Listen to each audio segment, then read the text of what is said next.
नमस्ते, मैं डॉक्टर स्मिता बुरा और अरहम आयुर्वेद के आपके अपने यूट्यूब चैनल पे आप सभी का फिर से स्वागत।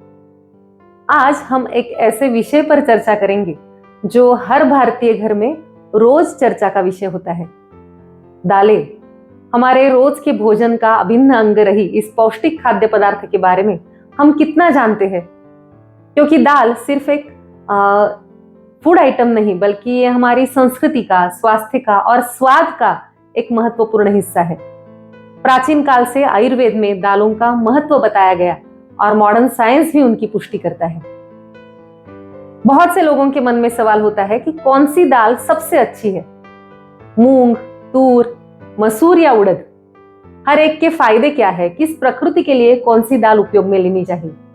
इस वीडियो में हम इन सभी प्रश्नों के जवाब देखेंगे। आज हम आयुर्वेदिक रेफरेंसेस और मॉडर्न साइंस के अनुसार हर दाल के जो प्रॉपर्टीज है, क्वालिटीज है, उन्हें समझेंगे। तो चलिए इस रोचक यात्रा की शुरुआत करते हैं और दालों की दुनिया में थोड़ा झांकते हैं। मार्केट में हमें पॉलिश्ड और अनपॉलिश्ड दालें मिलती है। इन दोनों की क्वालिटीज में क्या अंतर होता है और किस प्रकार की दाल का उपयोग हमें करना चाहिए, यह भी वीडियो के अंत में देखेंगे। इसलिए आज का हमारा वीडियो पूरा जरूर देखें। पहला है मूंग दाल। आयुर्वेद में मूंग की दाल को बहुत इंपॉर्टेंस दिया गया है। मुद्गो रुक्षो लघुर्ग्राही कफ पित्त हरो हिमहा स्वादु अल्प अनिलो नेत्र्यो ज्वरघ्नो वनजस्तथा। इसका अर्थ है कि मूंग दाल ठंडी है, पचने में हल्की है, बलवर्धक और रूखी है। ये कफ और पित्त इन दो दोषों को कम करने वाली है। आंखों के लिए बहुत अच्छा ऑप्शन है और बुखार आने पर या बीमार होने पर सबसे अच्छा जो आहार है वो है मूंग की दाल। आजकल ज्यादातर घरों में पॉलिश की हुई मूंग दाल का उपयोग होता है, लेकिन छिलके सहित जो हरी मूंग दाल होती है वो ज्यादा अच्छी है, ऐसा चरक और सुश्रुत इन ग्रंथों में भी बताया है। मॉडर्न साइंस के हिसाब से मूंग दाल में बहुत अच्छा प्रोटीन है, लगभग 100 ग्राम में 24 ग्राम तक, और फाइबर्स का भी बहुत अच्छा सोर्स है। इसलिए वेट कंट्रोल के लिए और डाइजेशन इंप्रूव करने के लिए ये बहुत हेल्पफुल है। कई लोगों को बाकी दालें खाने से अपच या फिर एसिडिटी जैसी शिकायतें होती है।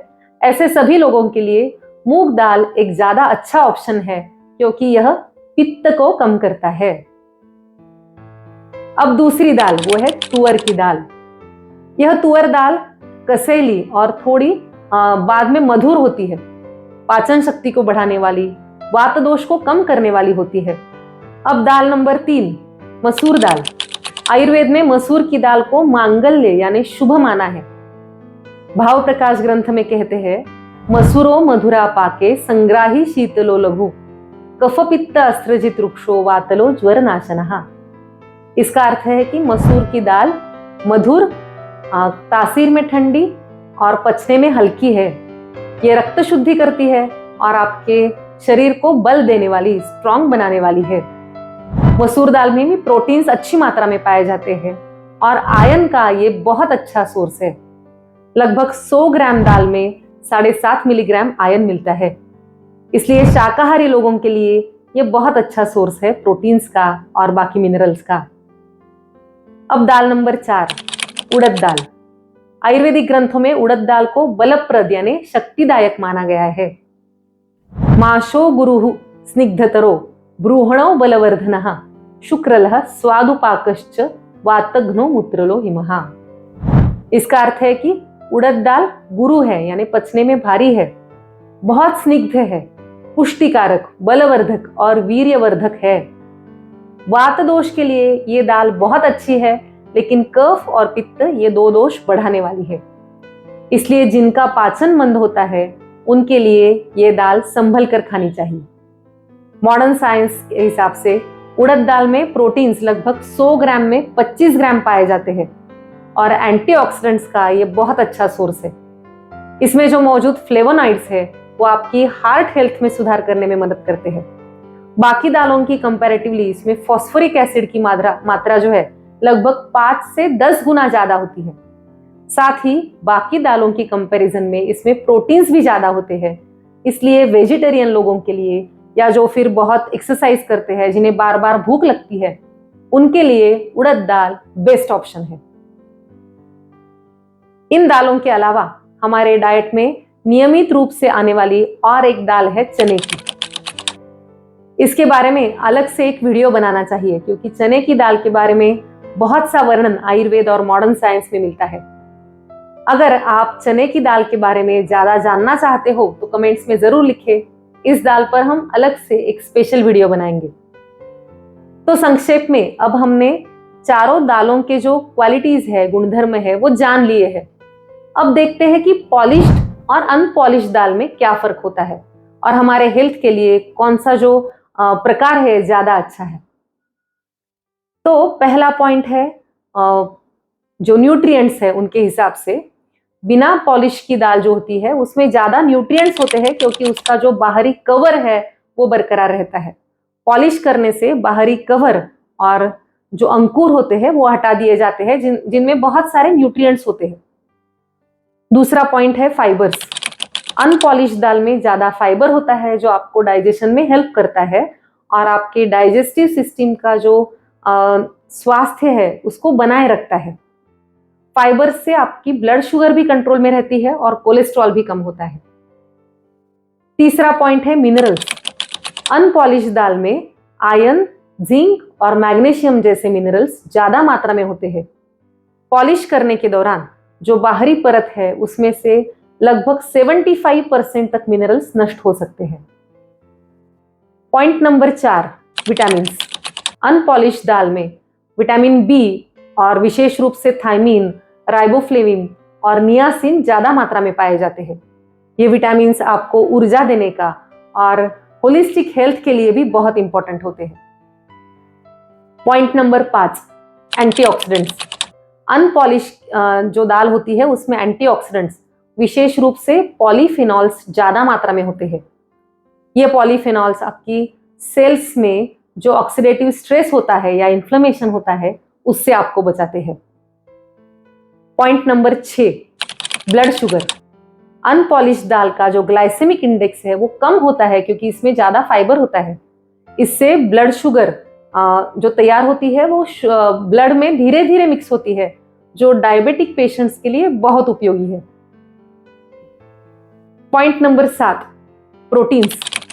अनपॉलिश्ड और पॉलिश दोनों दालों में प्रोटीन का अच्छा सोर्स होता है, लेकिन अनपॉलिश दाल में थोड़ा ज्यादा प्रोटीन हो सकता है। अब पॉइंट नंबर 8, पकने का समय और पाचन। जो पॉलिश दालें हैं जल्दी पकती है और कुछ लोगों को ये आसानी से पचती भी है, लेकिन उसके लिए आप बिन पॉलिश जो अनपॉलिश दाल है उसको भिगो कर रख सकते हो या प्रेशर कुकर में पकाकर जो समय है उसे आप कम कर सकते हो। सभी दालों को पकाते या खाते समय कुछ प्रिकॉशंस जरूर लेनी चाहिए जिससे इसका पाचन अच्छा हो। सभी दालों को अच्छी तरह से धोकर कम से कम आधे घंटे तक पानी में भिगो कर रखना चाहिए। इससे वे जल्दी पकती भी है और पचती भी है। दालें पचने में थोड़ी भारी होती है, इसलिए हमेशा इन्हें पकाकर या स्टीम देकर ही खाना चाहिए। दालों से वातदोष ना बढ़े इसलिए तड़का बहुत इंपॉर्टेंट है।